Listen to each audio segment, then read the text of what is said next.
Okay, welcome to the Vet Box with Keisha Jackson, season 2. Let it out, get it off your chest. Who's calling?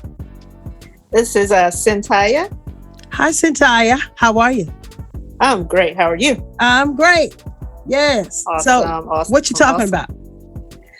Well, I have right.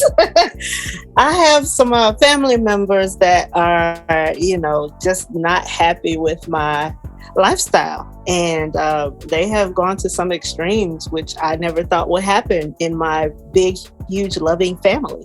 And needless to say, like I'm the baby of 12 children.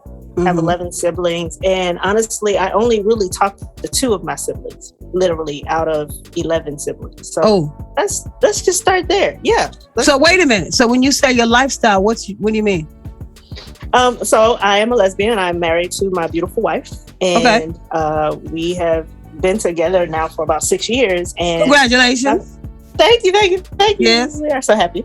And so like my family has known now for at least about 4 years.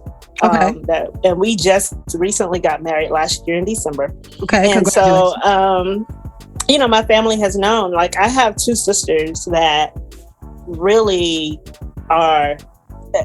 they've done some shady stuff to me, and which I never thought they would. It's always like that blood is thicker than water, but right now I just don't feel that. And one sister, which has me and her husband and me and my wife, we have been to the movies and stuff. This was before the wedding. And, I thought she was just all for us. I thought she was super supportive and everything.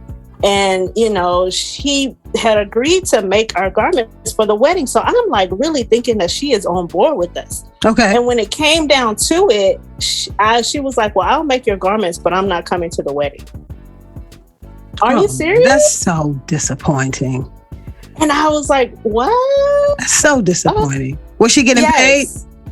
No. Well, she had agreed to do it anyway. Like she has done this for previous, like 2 of my other sisters. So it didn't have anything to do with like, I'll get the bag, but I'm not supporting you. Okay. No, and I was, of course, I was going to pay for all of the, I just wasn't paying for labor. I was paying for all of the like fabric and stuff like that. Right. It wasn't anything like that. She just was like, well, I'm not going to come to the wedding. And I was like, oh, okay. Like you're like close. We're close. We're friends. We hang out. We talk.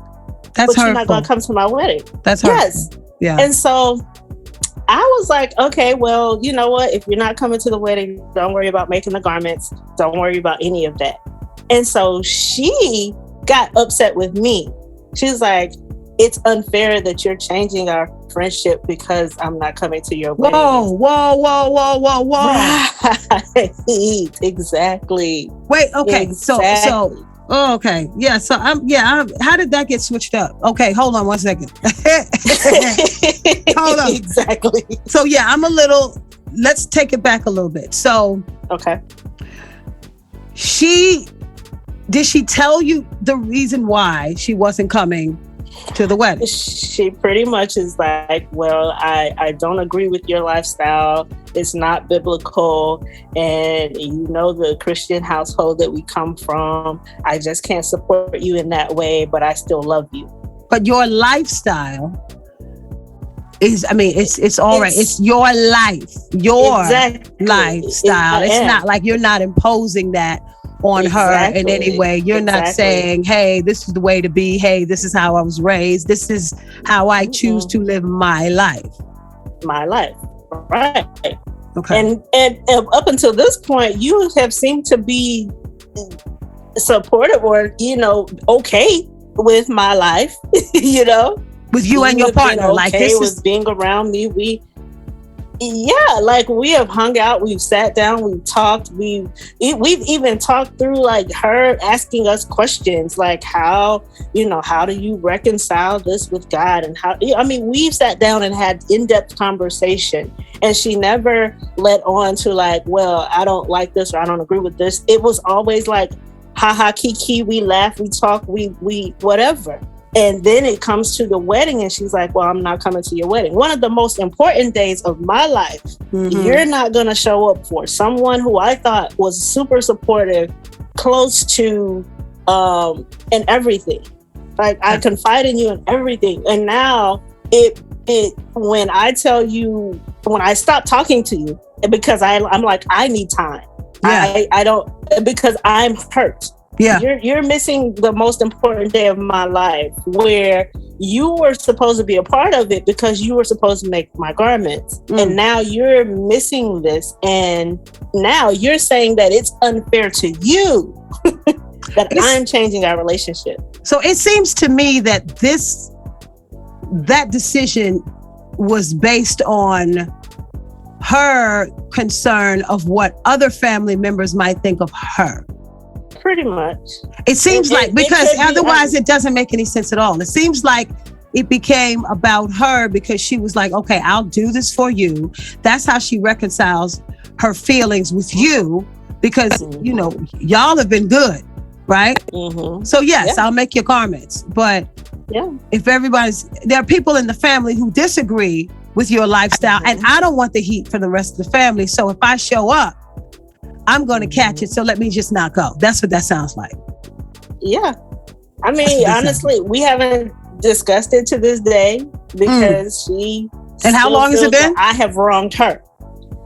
We got married December 28th. And so, of course, we asked about this. We asked her to make the garments, start making the garments around October, November. Mm-hmm. And it's been since then. Like, I was like, I need time to figure out how I really feel about this. What you're saying that it's being done to you, but I am hurt. Like you're choosing to only love parts of me. And you have to love either the whole me or not me at all. That's just how I feel about it. So we haven't talked really since then. She has tried. She has tried to bring stuff to me that will help her because she has her hands in a few things and she wants me to help her promote some of these things. And I'm like, we don't talk to each other. So why are you bringing stuff to me? Okay, so let me ask. No, go ahead. Go ahead. No, I want you to finish. I'm like, why are you asking me when we don't talk to each other? You don't agree with my lifestyle. Why are you wanting me to promote something that you're doing? So I'm trying to figure, like, I really sit with myself and ask myself, like, am I overreacting? But at the end of the day, I've been hurt by what you've done to me. So it is what it is.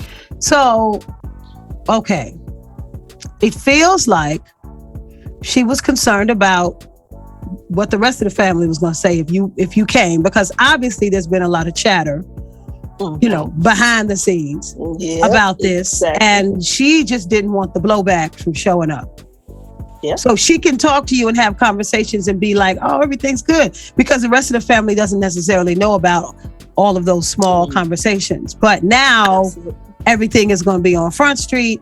And I don't want it. So she made it more about her. Let me ask you this, though. When it came to her saying, I'll do your garments, but I'm not coming to the wedding, is it possible that your reaction, of course you were hurt, but is it possible that it was you did it. Okay, your reaction had nothing to do with her, obviously, her ability to make the garments or wanting to make the garments, but you decided, I don't want you touching my garments.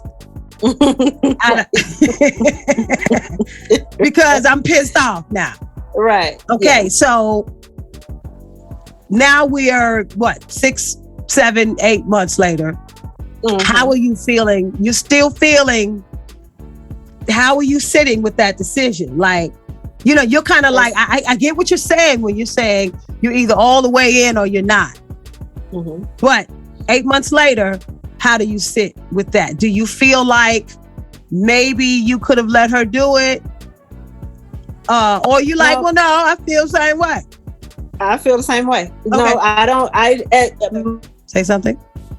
Do you think we're good now? I think we're good now. Stay right there, like free. Okay. I won't move.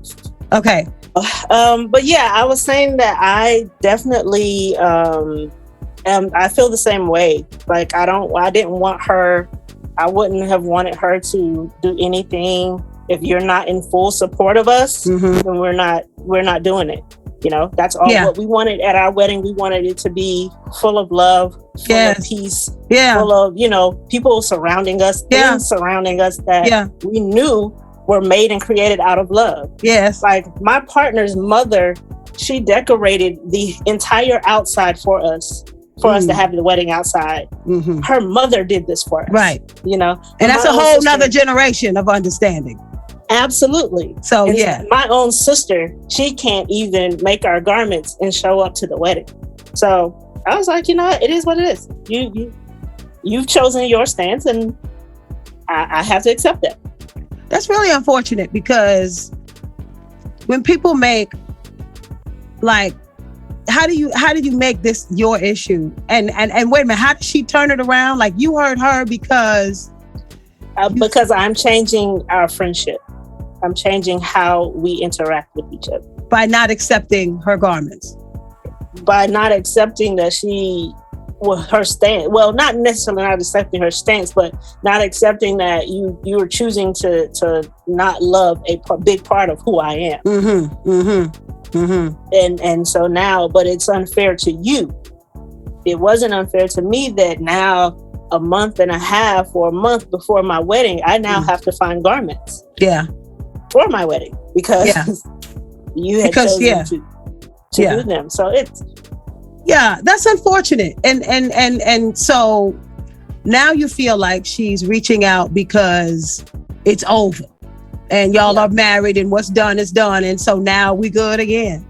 Yeah, that's what you feel like. That's what it is. That's what my family does. They sweep so much shit under the rug. And that's what every family does. I'm the one that bucks against the system. I'm like, you know, nah, until we talk about this, we not good. Yeah. Well, are you good with anyone in your family? Yeah, I have my big brother. He's actually a pastor of a church. Okay. He came to the wedding. He prayed for us at the wedding. Yes. And he literally calls us like almost every other week or once a month to check on us. He's been to the house. Yes. He stayed with us. He sat and had dinner with us. Like his full support is so amazing to us that it's just beyond. Like he loves us no matter what. I love it. Like, and if he can't contact me, he'll contact my wife. Yes. Period. I love that. But if the rest of the family can reconcile that the pastor in the family is good with it, they feel like they're holier than he. Pretty much. Oh, we just got, every family has so much to work on. And it's unfortunate that we lose so much time with each other over dumb shit. Yep. And this is dumb because this ain't got nothing to do with you. Exactly. This is me and my life. And if it makes me happy, then boom. You know what I'm saying? No one's being harmed. Everyone involved in this is happy. So why can't you be happy for us? Exactly. And I don't know why it's so hard for family to be able to accept our choices for ourselves. Yeah. You know, the question, this sister, she's your elder? Yeah. I'm the baby of the family, so. Okay. So that may have something to do with it too. Like, I don't know what it is. Elders in the family, for some reason or other, feel like they need to be held accountable to the elders in the family. So if you got aunties and you know, elders like 10 years older, you know, than you and above, then, you know, they're quite probably often living in a whole nother mindset where that's still no longer acceptable. Right. You know what I mean? That's whack. At the end of the day, that's whack. Like, you either love your family or you don't. Like, the half-ass, 1 foot in, 1 foot out is whack. Yeah. And I think that after having the type of conversations that she's had with you, how do you reconcile this with God? Like, that's a bold thing to say, in my opinion. But it's your family. So you indulged it. Yeah. And then look at where you ended up in the first place. So really, at the end of the day, I didn't have to give you any of that. And it didn't matter because you were still going to feel, it didn't matter what my response to that question was, because you were still going to feel the way you felt. Exactly. So I opened up all of this and, you know, opened myself up to being grilled. And, you know, that's a personal, very, very personal thing. And for someone to say to you, you know, listen, I've had my church hurt, child. So, you know, you open yourself up to so much of that. And then at the end of the day, it don't matter if I don't change my mind to what you want it to be anyway, then don't ask me these questions. That's how I feel. You know, when it comes to family, obviously it's a very different scenario. It's sensitive, and, you know, we try to let people back in, and, you know, and then there's hope attached to it. Like, oh, I hope if I answer this question, then, you know, we'll be better. You know what I'm saying? Or then you'll be accepting, or then you'll love me. Then you're like, with family, you're constantly leaving that a little crack in the door, you know, in hopes that, you know, you come on in. You know what I mean? And, you know, sometimes family, they will, the love from family is it's the biggest love that you'll feel, really. And then the hurt is the biggest hurt you can feel. Yeah. So I understand where you're coming from, man. I'm so sorry, because it's disappointing, but we can all relate to it in some way or another. It may not be this particular, obviously, this scenario, but at the end of the day, you are happy, right? Very much so. You are baby, yes. And so that's all you can show them. Yeah. Because the happier you are, and the longer you continue to be happy, the more they have to reconcile with their feelings. Yeah. And they have to decide, and their decisions. Yeah. Was it worth me, you know, pushing my family to the side because of some old school feelings that I have, or because of some traditional whatever feelings that I have? So that's something that they're going to have to deal with at the end of the day. But I'm sorry that you had to deal with that, but I am very, very happy that you are happy. Thank you so much. Yes. I really am. Yeah. And thanks for calling the Vent Box, because I think this was something that, you know, plenty people can understand and are dealing with, you know, and this is why it makes it so hard for people to come out. Damn, man. Exactly. Jesus Christ. Why you ain't saying nothing? Huh? Right. Right. You know, Jesus. But I'm so glad that you're happy and that you're not still sitting in that. So that's the key to it. And like I said, every day that you're happy, you're showing them who they are. And hopefully at some point they kind of turn around. And if they don't, then, you know, all you can do is pray for folks, honey. That's true. That's all you can do. Very true. You know. But thanks, Sen Taiya, for calling the Vent Box. Absolutely. Thank you so much, Keisha. Absolutely.